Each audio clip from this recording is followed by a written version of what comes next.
warahmatullahi wabarakatuh. Kami dari kelompok 2 akan mempresentasikan materi mengenai pemeriksaan piutang usaha dan piutang lain-lain. Saya Lira Salsabila sebagai moderator. Ada teman saya Jihan Safirasani, Farida Hanum, dan Rishanda Aulia Putri. Baiklah, langsung saja kita mulai materinya. Jadi pertama kali kita akan membahas sifat dan contoh dari piutang itu sendiri. Nah, sifat dari piutang ini adalah kalau di laporan keuangan dia berada di neraca sebagai aset lancar. Kenapa dikatakan begitu? Karena piutang ini kan merupakan sebuah uang yang dipinjam oleh si customer, ataupun ketika kita menjual barang dan si customer ini membeli secara kredit, otomatis kan itu akan timbul piutang, customer menganggapnya sebagai utang. Nah, ini perlu kita organisir. Kenapa? Karena jika tidak, bisa jadi customer ini lupa dan tidak membayarnya ataupun kabur. Karena kita tidak melakukan manajemen terhadap piutang ini. Jadi, mengapa? Kalau customer ini sudah kabur, otomatis kita sebagai perusahaan sudah tidak bisa menerima kasnya dan tidak bisa membiayai beban-beban yang terjadi di perusahaan. Karena banyak sekali nih dari penjualan kredit si customer ini kabur semua nih. Maka oleh karena itu pentingnya melakukan manajemen terhadap piutang sebagai seorang auditor untuk melihat hal tersebut agar perusahaan ini tidak bangkrut. Jadi di sini ada dua penggolongan piutang. Yang pertama itu piutang usaha. Nah, piutang ini timbul dari kegiatan utama perusahaan, misalnya piutang dagang timbul ketika si perusahaan ini menjual persediaan barang dagangnya secara kredit. Lalu yang kedua itu piutang lain-lain. Contohnya adalah piutang pegawai. Jadi ini timbul ketika ada pegawai nih meminjam kepada perusahaan, dan untuk memanajemennya perusahaan bisa memotong gaji pegawai ketika sudah gajian ataupun dengan cara lainnya. Selanjutnya yaitu tujuan pemeriksaan. Jadi di sini ada 5 pertanyaan yang akan kita jawab di slide selanjutnya, satu persatu. Nah, di sini di samping ini kan kita bisa melihat ya teman-teman bahwa piutang usaha, piutang dagang memiliki akun-akun yang terkait dengannya seperti penjualan. Ketika penjualan kredit timbul, otomatis piutang usaha atau piutang dagang juga timbul. Lalu ketika customer ini melakukan pembayaran, otomatis kita menerima kas, di mana kas kita bertambah. Jadi sebagai auditor, yang pertama mau kita lihat untuk pemeriksaan yaitu kita ingin melihat apakah internal kontrolnya baik. Di sini kita pertama kali bisa melakukan pengecekan terhadap formulirnya. Jadi di sini bisa kita melihat bahwa ketentuan dari formulirnya ini adalah formulir bernomor. Jadi angka itu ada secara berurutan. Nah, jadi ketika ada satu angka saja yang hilang, kita bisa mempertanyakan hal tersebut. Kenapa hal itu terjadi dan lain sebagainya. Lalu yang kedua, kita juga bisa melihat nih, apakah sistem perusahaan ini dilakukan secara otomatis atau memakai press list. Jadi kalau press list, kita bisa melihat apakah cara kerjanya itu benar apa tidak. Jadi walaupun sudah secara otomatis, belum tentu barang A yang seharusnya harga segini, namun di sistemnya itu malah salah letak. Jadi kita sebagai auditor bisa memperhatikan hal tersebut. Dan tentunya kita juga harus melihat ya teman-teman, jikalau ada ini penjualan secara diskon, itu juga harus kita lihat apakah ada persetujuan agar tidak sembarang orang nih atau tidak sembarang customer yang mendapatkan diskonnya, namun ada ketentuan tertentu agar perusahaan ini tidak terlalu rugi atau karena internal kontrolnya tidak teratur. Nah, kita juga ingin melihat nih, apakah diadakan subbuku besar piutang atau kartu piutang, karena kita ingin melihat apakah ada organisir atau manajemen yang baik terhadap piutang, di mana kita bisa melihat saldo-saldo rincian dari piutang itu sendiri. Lalu kita juga ingin memeriksa adanya aging schedule piutang. Jadi kita bisa melihat nih, misalnya dari hari segini sampai segini, berapa banyak sih yang punya piutangnya, berapa banyak sih perusahaan yang berutang kepada perusahaan ini. Jadi kita melihat itu agar kita tahu berapa banyak kemungkinan piutang ditagih dan bisa dihapuskan, dan ini juga bisa jadi pembelajaran bagi perusahaan itu sendiri, ataupun mereka bisa mengirimkan informasi gitu, misalnya lewat dari 30 hari kami harus segera mengirimkan informasi kepada customer A bahwa mereka masih punya piutang, karena mana tahu kan bahwa si customer ini lupa kalau mereka punya piutang. Lalu yang selanjutnya melakukan rekonsiliasi piutang secara berkala dengan buku besar. Jadi misalnya perinciannya ini ada sekian, dan kita harus menyesuaikan total dari saldo rincian ini terhadap buku besarnya, apakah sesuai atau tidak gitu. Lalu nah ini teman-teman, dikirim monthly statement of account ke pelanggan supaya pelanggannya tahu bahwa mereka masih mempunyai piutang sekian terhadap perusahaan kita. Lalu di sini adanya pemisahan tugas. Ini paling penting ya teman-teman, karena kita tahu bahwa ketika satu orang melaksanakan satu tugas, otomatis ada kemungkinan untuk melakukan kecurangan karena mereka lah yang melakukan persetujuan terhadap segala hal. Maka ini harus dihindari ataupun harus dihentikan. Jadi setiap orang punya tugasnya masing-masing. Lalu di sini ada juga ketentuan dari perusahaan, di mana penerimaan dari pelanggan harus disetor paling lambat keesokan harinya. Ini untuk mengurangi kemungkinan kecurangan, kehilangan, dan lupa terhadap uang yang sudah diterima dari piutang itu. Lalu selanjutnya, mutasi kredit piutang serah pinjaman kepada pelanggan, direksi, pemegang saham. Ini teman-teman harus ada bukti yang jelas dan juga otorisasi yang jelas. Jadi tidak barang orang yang membuat keputusan, namun ada alasan di baliknya. Lalu selanjutnya kita akan membahas apakah piutang yang ada di perusahaan itu benar ada. Jadi ini tentang validasi dan keabsahan piutang. Nah, untuk memvalidasi atau meyakini keberadaan dari piutang itu sendiri, kita harus melakukan konfirmasi. Karena mungkin saja ini sudah tercatat di perusahaan kita masih ada, tapi ternyata si customer sudah membayar atau merasa sudah membayar. Jadi kita bisa langsung melakukan konfirmasi kepada customer. Nah, ini ada namanya segitiga teman-teman, di mana si klien kita mengirimkanlah konfirmasi kepada customernya. Namun customer itu mengirimkan kembali jawabannya kepada auditor sendiri, supaya kita tahu dan ada independensi di sana. Lalu terkait authenticity, yaitu keabsahan dari piutang. Jadi apakah piutang ini memang terjadi dan sudah lengkap dokumennya. Jadi bukan hanya seperti memang udah dicatat, namun memang ada bukti berupa dokumen bahwa itu terjadi dan lengkap, seperti dokumen faktur, dokumen pengiriman, dan lain sebagainya. Jadi tidak hanya sebuah catatan, karena bisa saja itu tercatat namun tidak terjadi. Di sini kita ingin melihat apakah piutang itu benar dapat terdagih, dan jikalau tidak, bagaimana penyisiannya. Nah, jadi teman-teman, kita bisa melihat piutang itu tidak bisa terdagih dari mana sih? Dari aging schedule yang tadi. Nah, misalnya sudah lebih dari 60 hari atau 90 hari, kita sudah bisa memastikan bahwa mungkin saja customer ini bangkrut, mungkin saja customer ini kabur. Kita harus memastikan hal tersebut. Jadi di sini bisa kita lihat ya teman-teman. Ketika hal itu terjadi, kita harus membuat piutang yang tak tertagihnya agar piutang yang tertera di neraca itu memang benar-benar piutang yang bisa kita tagih dan uangnya akan kembali kepada kita. Nah, di sini kita perlu membuat ya teman-teman seperti allowance-nya. Jadi ketika allowance-nya itu naik, otomatis piutangnya turun karena allowance kan mengurangi teman-teman. Jadi lalu ada BTP expense di mana dia akan menjadi beban di laba rugi dan otomatis mengurangi laba. Lalu selanjutnya terkait kewajiban bercara dari perdiskontuan WSL. Nah, jadi teman-teman, sebelum tanggal jatuh tempo, kita sebagai auditor perlu memperhatikan hal ini juga.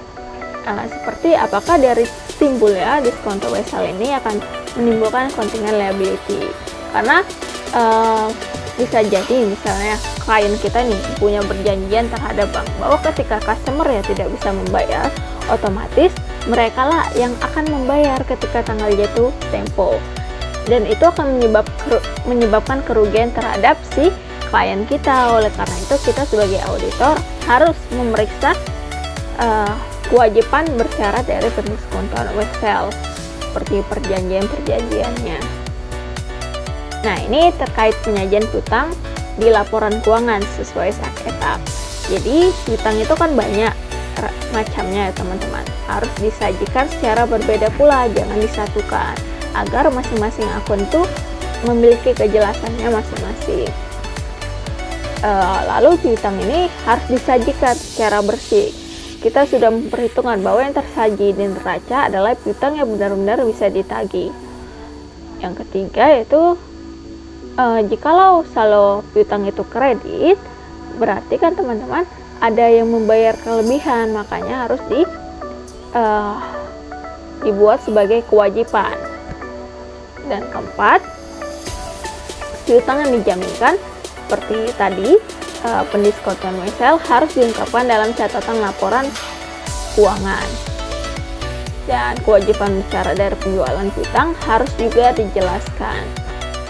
Ini terkait peraturan saektab dalam membuat pertimbangan estimasi kerugian yang tidak dapat ditagih. Jadi seperti pengalaman historis, kita kan punya aging schedule teman-teman. Jadi kita bisa menilai nih bahwa perusahaan A ternyata baru pertama kali nih dan sudah 90 hari tidak membayar. Berarti kita bisa curiga bahwa dia memang sudah kabur ataupun sudah bangkrut karena bukanlah klien loyal terhadap kita. Lalu kemampuan membayar. Jadi kita juga harus memperhatikan ya laporan keuangan dari setiap customer kita, apakah mereka mampu, apakah kondisi keuangan yang bagus atau tidak. Nah, yang prospek industri dan juga usaha. Jadi ketika misalnya customer kita ini adalah customer yang berjalan di bidang domestik dan itu lagi naik daunnya, otomatis kita bisa memikirkan bahwa customer kita bisa membayarnya karena usaha mereka lagi booming seperti itu. Lalu agunan yang dikuasai, jadi ketika ada agunan kita bisa merasa lebih nyaman dan lebih bisa bergantung gitu bahwa customer kita akan membayar agar agunannya ini tidak kita sita. Nah, lalu yang kelima, kondisi keuangan debitur. Ini seperti tadi ya, teman-teman, kemampuan membayar dari si debitur itu. Jadi, di balik semua itu, jika aset mengalami penurunan nilai, tetapi misalnya piutang ini nggak bisa tertagih nih, dan kita sudah menghapuskannya. Namun, ternyata si customer ini kembali dan katanya, ternyata saya bisa membayarnya. Tapi kita menaikkan piutang yang ditagih itu sesuai dengan piutang yang sebenarnya, yang misalnya klien ini berhutang 1 juta. Ketika kita hapuskan menjadi 0 kan teman-teman. Namun ketika dia kembali lagi ingin membayar, kita naikkan namun tidak melebihi 1 juta yang tadi. Oke, sekian dari saya terkait saetap dan awal dari piutang sebelum kita lanjut lebih dalam.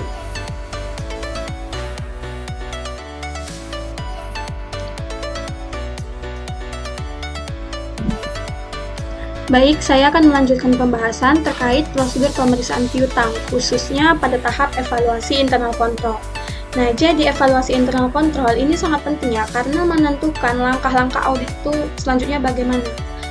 Nah, untuk menilai efektivitas pengendalian internal perusahaan terhadap piutang ini dan penjualan, maka auditor biasanya menggunakan beberapa metode.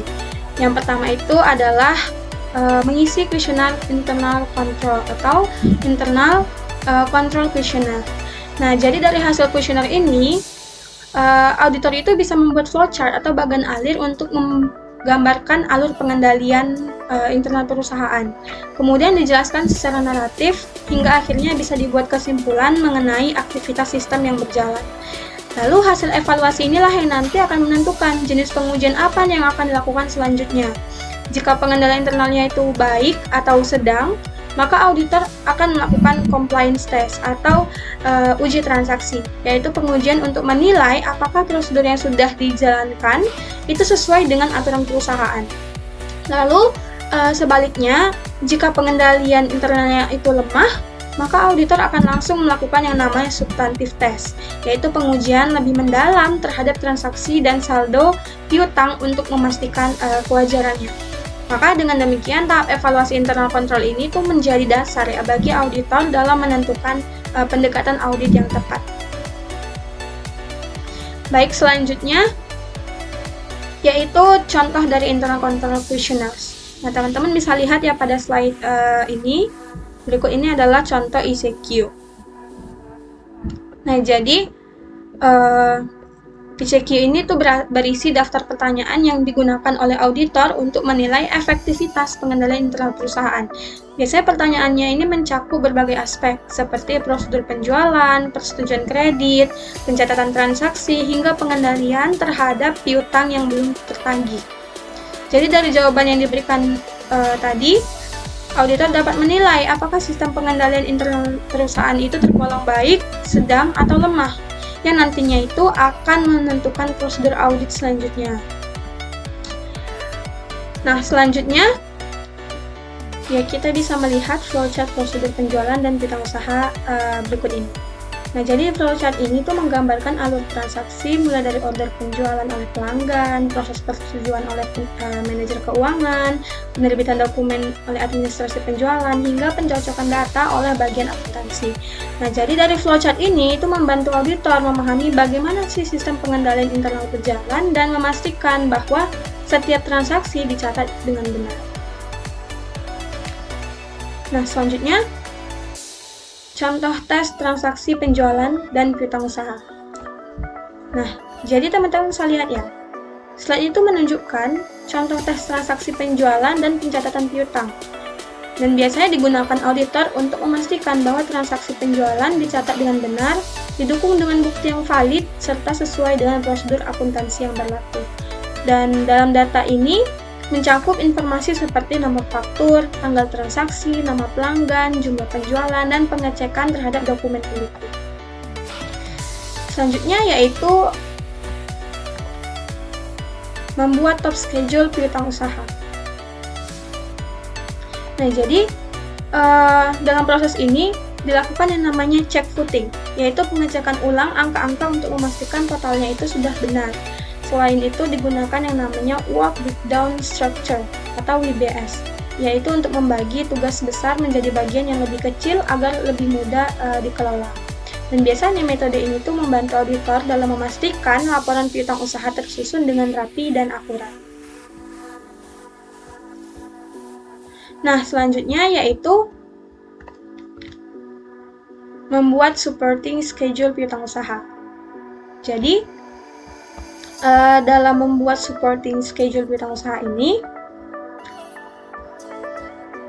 langkah-langkahnya itu yang pertama adalah meminta rincian piutang, yaitu dengan mengumpulkan data mengenai saldo piutang dari catatan akuntansi perusahaan. Selanjutnya itu menyusun aging schedule piutang usaha dengan mengelompokkan piutang berdasarkan umur untuk menilai kualitasnya. Lalu langkah selanjutnya adalah subsequent collections, yaitu memeriksa apakah piutang itu benar-benar tertagih setelah tanggal laporan. Nah, jadi setelah proses ini dilakukan, itu dilakukan dengan beberapa tujuan yang ingin dicapai oleh auditor tadi. Yang pertama adalah untuk menguji keberadaan dan kelengkapan piutang itu sendiri. Dan ini bisa dilakukan untuk memastikan bahwa saldo piutang itu dilaporkan benar-benar ada dan dicatat dengan lengkap di dalam laporan keuangan. Lalu tujuan yang kedua itu adalah untuk mengevaluasi kewajaran penyisihan kerugian piutang. Jadi perusahaan itu perlu yang namanya menyisihkan cadangan untuk piutang yang mungkin tidak tertagih. Dengan adanya aging schedule ini, auditor itu bisa menilai apakah jumlah penyisihan ini sudah wajar atau perlu disesuaikan lagi. Lalu mengidentifikasi risiko salah saji atau manipulasi laporan keuangan. Jadi auditor itu harus memastikan bahwa perusahaan tidak melebih-lebihkan saldo piutang untuk meningkatkan nilai asetnya. Jika ada manipulasi misalnya, nah maka itu seperti mencatat piutang yang sudah tidak tertagih, maka laporan keuangan itu bisa menjadi menyesatkan. Ya, misalnya kalau laporan keuangan itu mencatat piutang itu padahal dia sudah tidak bisa ditagih gitu kan, karena umur piutangnya itu sudah sangat lama gitu, antara 90 hari sampai 120 hari. Nah, maka itu kan sudah berpotensi tidak bisa ditagih, tapi dalam laporan keuangan masih dicatat. Nah, maka itu bisa menimbulkan yang namanya overstatement pada laporan keuangan. Lalu tujuan yang terakhir adalah mengevaluasi kualitas manajemen kredit dan kebijakan penagihan. Jadi dari data yang dikumpulkan itu, auditor bisa melihat apakah perusahaan memiliki kebijakan kredit yang baik.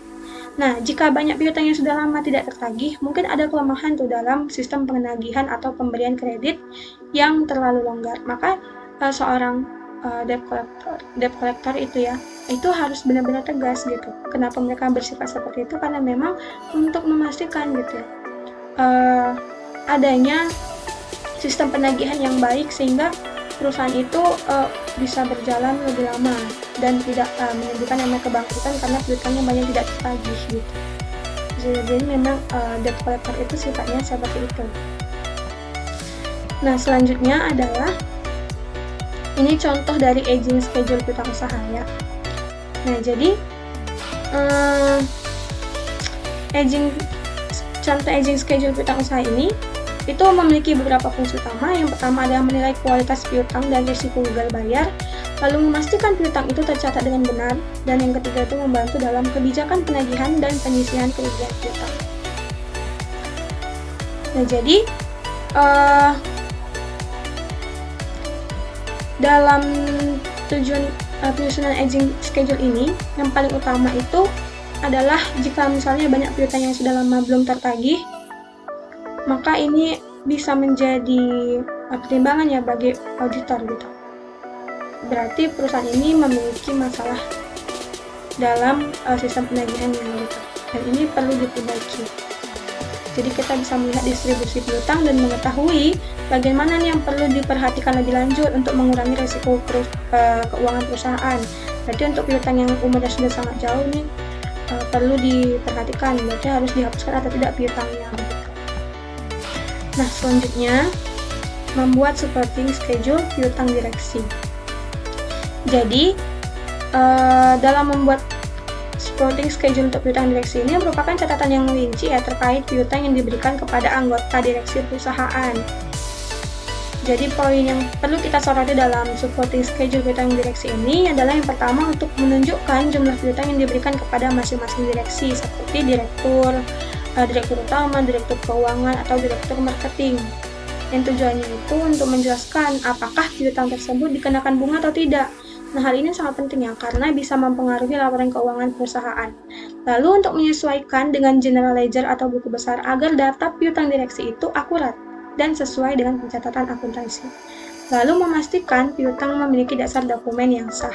Misalnya seperti bukti pengeluaran kas yang telah mendapatkan otorisasi dan dari direksi terkait begitu. Jadi untuk menilai kewajaran piutang direksi dan memastikan bahwa transaksi ini tidak merugikan perusahaan, maka auditor butuh yang namanya supporting schedule ini. Nah, next yaitu memeriksa mathematical accuracy dan cek individual balance. Nah, jadi pada tahap ini ya, itu auditor melakukan pemeriksaan atas namanya keakuratan perhitungan dalam laporan keuangan, khususnya pada saldo piutang usaha. Nah, jadi langkah-langkahnya itu bisa yang pertama dengan mengecek jumlah dan rincian saldo piutang usaha. Jadi auditor itu akan melakukan yang namanya footing atau penjumlahan vertikal dan cross footing, penjumlahan horizontal. Itu untuk memastikan tidak ada kesalahan dalam total saldo piutang. Lalu mencocokkan dengan yang namanya sub-ledger, subsidiary ledger atau buku besar pembantu. Nah, subsidiary ledger piutang ini atau buku besar pembantu piutang itu berisi rincian setiap transaksi piutang per pelanggan. Jadi kita bisa melihat nih piutangnya si PT ini berapa dibandingkan dengan daftar saldo piutang yang sudah diberikan oleh perusahaan atau diberikan oleh klien kepada auditor. Jadi kita tidak menerima mentah-mentah apa yang data yang sudah diberikan oleh klien tersebut, tapi kita bandingkan juga dengan buku besarnya.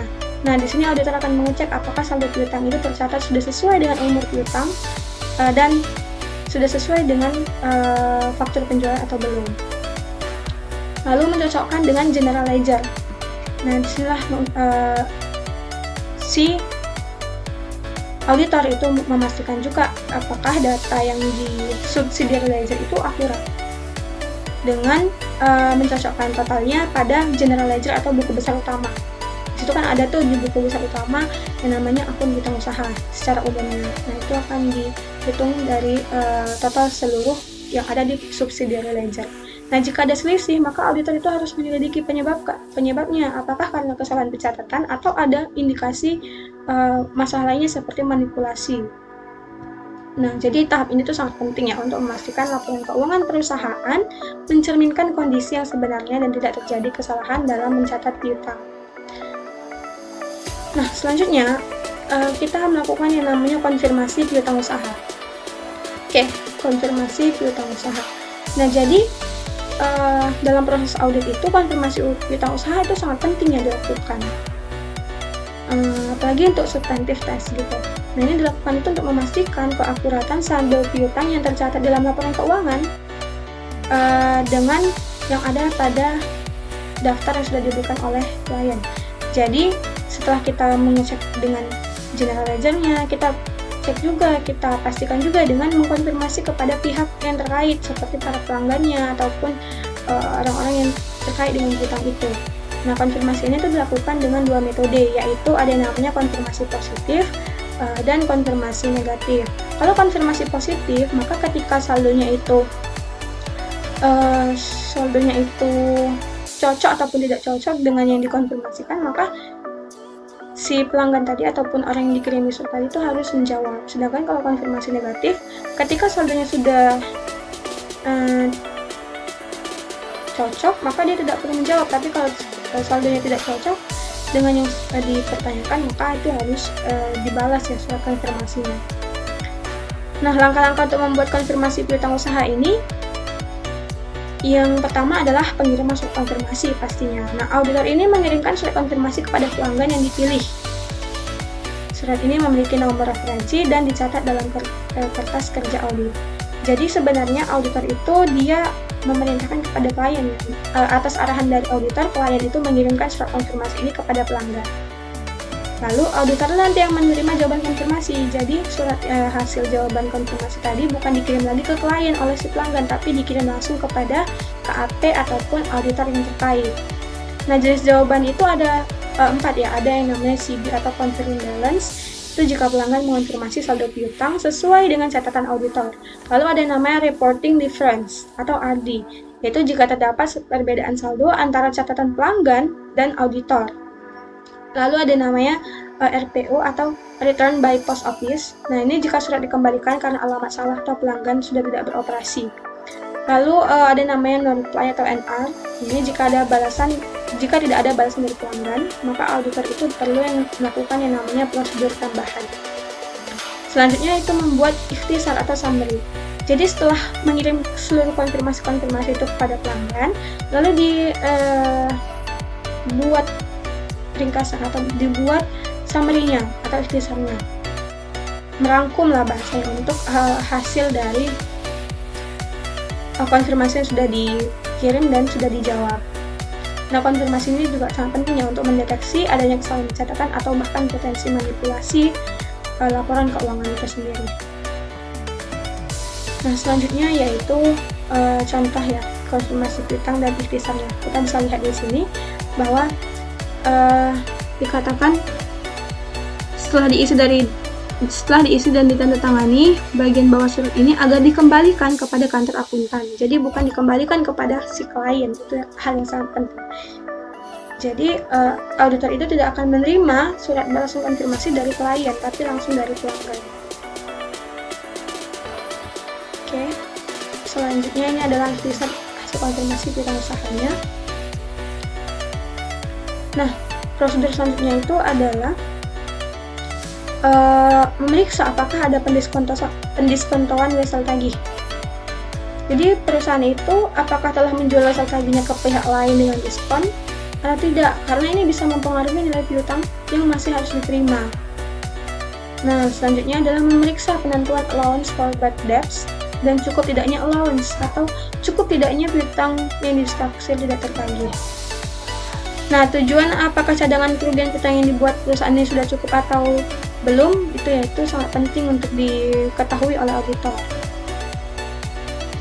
Karena jika allowance for debts-nya itu nanti besar, nah itu bisa membuat laporan keuangan itu menjadi understatement, ataupun nanti ketika allowance for debt-nya itu terlalu kecil bisa membuat laporan keuangan itu menjadi overstatement gitu.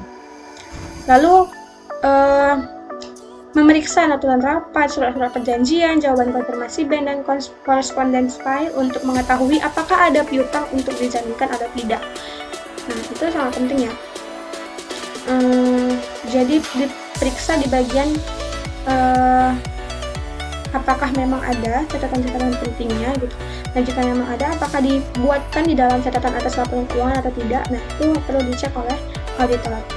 Lalu selanjutnya adalah melakukan prosedur analitis terhadap piutang dan penjualan. Jadi prosedur analitis ini adalah melakukan analisis tren untuk melihat apakah ada indikasi piutang yang tidak wajar atau penjualan yang tidak dicatat secara benar. Nah, yang terakhir adalah melakukan yang namanya tes cut of sales. Nah, cut of sales itu memastikan bahwa transaksi penjualan dan piutang itu dicatat pada periode yang benar. Misalnya, di sini kita bisa lihat contoh tes cut of sales ya. Jadi, prosedur yang dilakukan itu adalah mengecek dokumen pengiriman atau delivery order dan faktur penjualan ya. Atau sales invoice. Jadi DO ini menunjukkan kapan barang dikirim dan SI menunjukkan kapan penjualan itu dicatat. Lalu memastikan sesuai dengan kebijakan pengakuan pendapatan. Nah, dalam kasus ini metode yang digunakan itu adalah FOB shipping point, yaitu pendekatan diakui saat barang itu dikirim ke pelanggan. Jadi penjualan itu akan diakui meskipun dia dikirim di tahun 2018 saat periode pemeriksaan dan sampai ke pelanggan itu di tahun 2019, tetap aja itu menjadi penjualan di tahun 2018 gitu. Nah, lalu analisis rentang waktu. Jadi data itu diperiksa dalam periode 2 minggu sebelum dan sesudah tutup buku untuk melihat apakah ada pencatatan yang dipercepat atau ditunda. Karena bisa jadi nanti ketika penjualan itu ditunda sampai di tahun 2019, jadinya nanti laporan keuangan itu, yaitu laporan laba ruginya menjadi understatement gitu. Jadi labanya bisa lebih kecil ketika pendapatan itu ditunda ya menjadi tahun 2019 atau bukan di tahun pencatatan itu. Nah, intinya tes cut of sales ini memastikan ya laporan keuangan mencerminkan angka yang akurat dan tidak ada manipulasi pencatatan penjualan. Selanjutnya yaitu memeriksa apakah penyajian piutang sesuai dengan standar akuntansi keuangan di Indonesia, apakah itu SAK atau ETAP atau IFRS. Nah, jadi penyajian piutang itu harus sesuai standar agar laporan keuangan itu mencerminkan kondisi keuangan perusahaan yang sebenarnya dan transparan. Oke, kesimpulannya ya, pengelolaan piutang usaha itu memerlukan sistem pengendalian yang baik untuk memastikan validitas dan kemungkinan tertagihnya piutang. Penyisian piutang tak tertagih itu harus ditetapkan secara wajar agar laporan keuangan mencerminkan kondisi yang sebenarnya. Maka auditor perlu memastikan pencatatan transaksi sesuai periode yang benar, serta tidak ada kewajiban tersembunyi. Dan kepatuhan terhadap standar akuntansi sangat penting agar penyajian laporan keuangan transparan dan dapat dipercaya. Selanjutnya saya kembalikan kepada moderator. Sekian hasil presentasi dari kami mengenai pemeriksaan piutang usaha dan piutang lain-lain. Apabila ada kesalahan dan kekurangan, kami mohon maaf. Wassalamualaikum warahmatullahi wabarakatuh.